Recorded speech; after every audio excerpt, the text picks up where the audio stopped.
આ શું હે ભાઈ? અરે બેન, આ હે ને મેં વીમો ઉતરાયો હે અને કેટલા રૂપિયાનો ખબર હે? 1 કરોડ રૂપિયાનો. 1 કરોડ. 1 કરોડ? હા, 1 કરોડનો વીમો ઉતરાયો હે. મને કાંઈ થાય ને કાંઈ એટલે વીમા કંપની વાળા ઘરે આવીને 1 કરોડ રૂપિયા આપી જાય. પણ મને કાંઈ થાય તો અરે વાહ ભાઈ, આ તો બહુ સારું કહેવાય.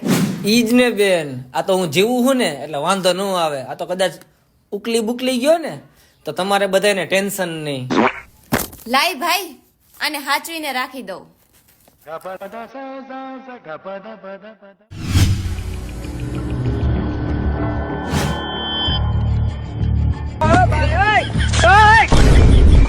મંગલ ભાવાનયા મંગલ